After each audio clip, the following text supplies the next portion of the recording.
Hello and welcome to Arnie Short Stories. I hope you enjoy this story. I'm going to try and upload a new story each day. The Phantom Theatre. Holly Arnold stepped off the ferry onto the Isle of Wight, a gust of salty sea air whipping her hair across her face. She had heard of many odd occurrences on the island, but it was the crumbling Victorian theatre in the heart of town that called to her. An amateur actress and a lover of history, Holly had been invited to audition for a small revival production at the Ventnor Grand Theatre, a venue that had been shuttered for decades. The theatre had a sinister reputation. Locals claimed it was haunted by the ghost of Elena LaRue, an actress who had died tragically on stage in 1912 during a performance of Macbeth. According to legend, Elena collapsed in the middle of the famous sleepwalking scene, gasping her last breath under the blazing spotlights. Since then, no production had ever lasted long at the Ventnor Grand. Strange accidents, unexplained disappearances, and the occasional sighting of Elena's pale figure had driven directors and actors away. Holly was skeptical. Both stories were just that, stories. She was more focused on the opportunity. If the audition went well, she'd be playing Lady Macbeth in a modern adaptation. As she approached the faded building, she marveled at its eerie grandeur. The iron gates were rusted, ivy crawled up the sides, and the once brilliant marquee letters were long gone. Only the ghost of a name remained on the weathered front. She pushed open the heavy doors, and the lobby greeted her with a chill. A lone chandelier hung above, its crystals coated in a thick layer of dust, casting faint light across the room. A man in a black overcoat, presumably the director, waved her over. "Miss Arnold, welcome," he said. "The others are inside, but we're holding our final auditions today." The theatre interior was even more dilapidated than she'd imagined. Rows of empty seats stretched into darkness, and the stage, though grand, had an air of neglect. A few actors stood on the stage, murmuring their lines, rehearsing their roles. As Holly joined them, she noticed a strange tension in the air. One of the actresses, a tall woman with striking red hair, kept glancing nervously at the wings, where thick velvet curtains hung like dark sentinels. Another actor, a gaunt man in his 30s, fidgeted with his costume, muttering under his breath about feeling watched. "Something wrong?" Holly asked. The red-haired woman gave her a strained smile.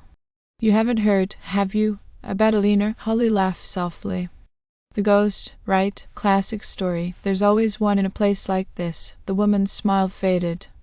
"It's not just a story. She's still here. We've all heard things." As if on cue, the temperature dropped, a biting cold sweeping through the room. The lights flickered overhead, plunging the stage into brief darkness before snapping back on. "Always at night," the gaunt actor said. "She likes to make her presence known." "Well, I'll take my chances." Rehearsals went on for hours, and though nothing overtly strange happened, there was a creeping unease in the theatre. Holly tried to focus on her lines, but her eyes kept drifting to the dark corners of the stage. Was that a shadow shifting near the balcony? She shook her head, dismissing it as imagination. Later that night, after the other actors had left, Holly remained to rehearse alone. She stood on the dimly lit stage, her voice echoing through the empty theatre as she practiced Lady Macbeth's sleepwalking scene. The vastness of the auditorium swallowed her words, but in the silence that followed, she heard it, soft, barely there, a whisper. "Out a damned spot." Holly froze. The whisper had come from behind her, from the wings where the shadows gathered thickest. She spun around, eyes scanning the dark. The stage was empty. "Hello," she called. No answer. Determined not to let fear get the better of her, Holly took a deep breath and turned back to her script.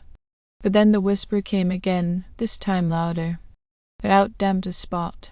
Someone was there. Holly's pulse quickened, and she slowly moved toward the source of the voice. As she reached the edge of the stage, she saw a figure, a woman, dressed in an old-fashioned gown, her hair swept up in an elaborate style. She stood just within the shadows of the wings, her face half concealed in darkness. "Ah?" Holly whispered, her voice barely audible. The woman stepped forward, her pale face illuminated by a shaft of moonlight filtering through the broken windows. Her eyes were vacant, her lips bloodless. Holly's breath caught in her throat as the woman began to move, slowly gliding across the stage, her bare feet making no sound. Holly stumbled back, her mind racing. This wasn't real. It couldn't be. But the cold that gripped her body, the oppressive weight of dread that settled in her chest, it felt very real. "Leave," the ghostly figure whispered. "This place is not for you." Holly's feet refused to move as the figure drew closer. Panic surged through her, and just as the ghost reached out, Holly bolted. She sprinted off the stage, through the aisles, and out of the theater, her heart hammering in her chest. Outside, the cold night air did little to calm her. She stood there, panting, staring at the door she had just burst through. The Ventnor Grand loomed behind her, dark and foreboding, its shadow stretching long across the street. She didn't know how long she stood there, but eventually a director approached, his face etched with concern. "Are you all right, Miss Arnold? You look pale." Holly shook her head. She glanced back at the theater, half expecting to see the ghostly figure in the window, watching her. But the windows were dark, empty. I don't think I can do this. There's something in there." "You saw her, didn't you?" Holly nodded. Adelina, the director, sighed. "You're not the first, but if you want to leave, I won't stop you. Others have fled before." She didn't believe in ghosts, not really. But she couldn't shake the memory of Alina's lifeless eyes, the chill of her presence. Yet something deeper, a strange curiosity, gnawed at her. Holly asked, her voice steadier now. The director's eyes darkened. Alina was betrayed. The lead actor during her final performance sabotaged her, causing her death. They say she won't leave until justice is done, but no one knows exactly what she wants. The idea of abandoning the role felt wrong, as if she would be leaving Alina's story unfinished.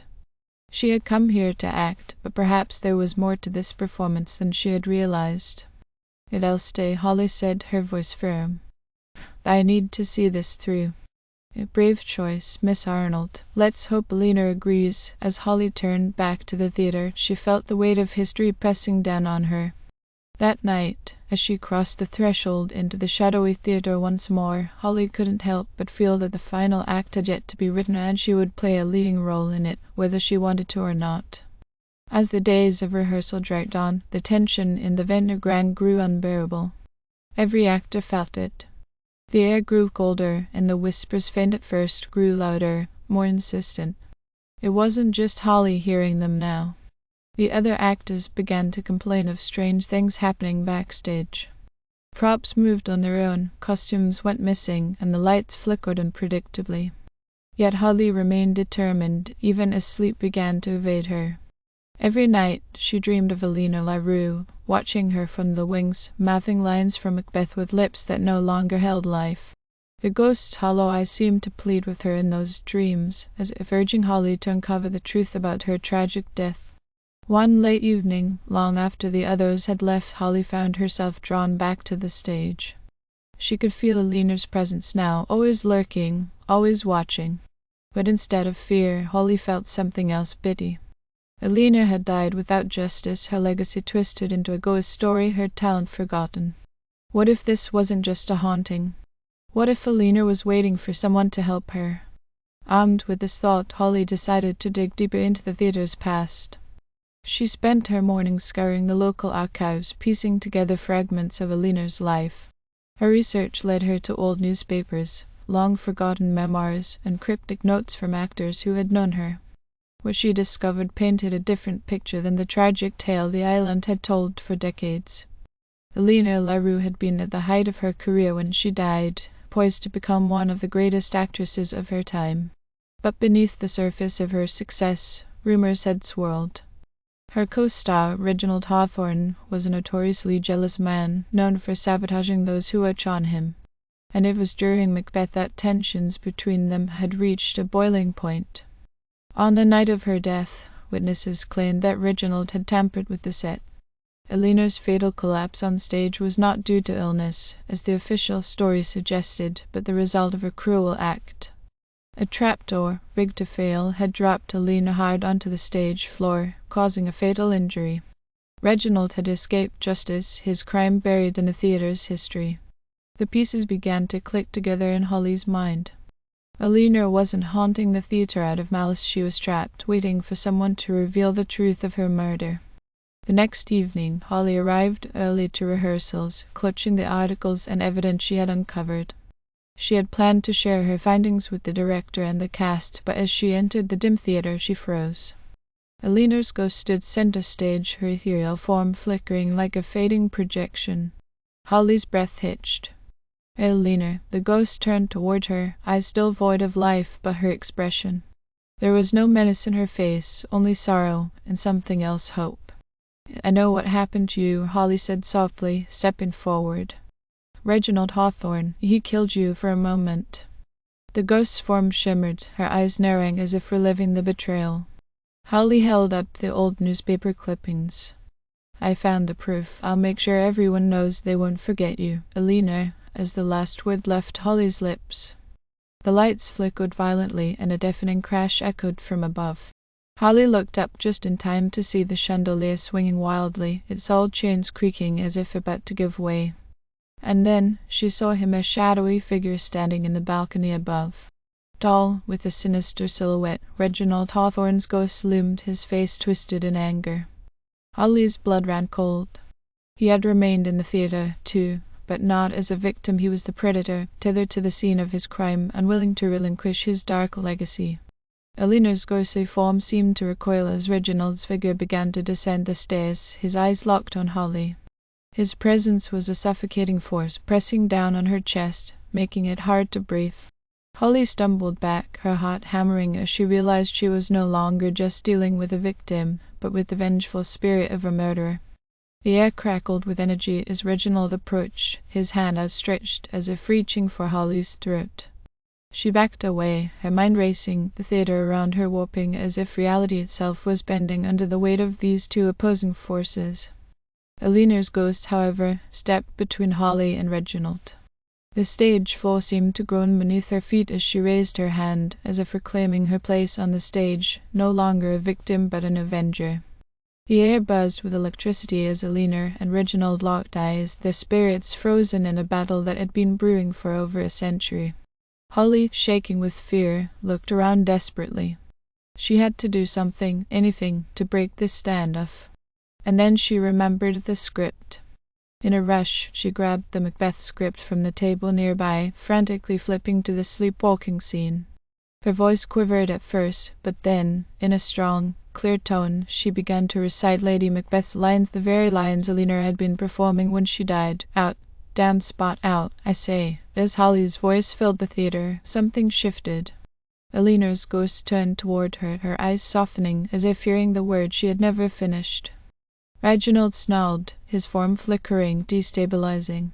Holly continued, her voice louder now, more commanding. "What need we fear? Who knows it? When none can call our power to account." Alina began to glow brighter, her form becoming more solid as Holly spoke the lines with greater conviction. Reginald's shadowy figure, however, began to fade, his furious expression twisting in agony. Holly's words were unraveling him, severing his grip on the theater. "Ah!" Holly shouted, her voice echoing through the theater. With a final, anguished scream, Reginald's spirit dissipated, dissolving into the darkness like smoke caught in a gust of wind. The oppressive cold lifted, and silence fell over the theater. Alina's ghost, now shimmering with a soft light, looked at Holly. There was peace in her eyes, a deep gratitude that needed no words. Slowly, she began to fade as well, her spirit finally free. But before she vanished completely, she gave Holly a small, almost imperceptible nod, a gesture of thanks. Holly stood alone on the stage, her breath coming in shallow gasps, her heart still racing from the encounter.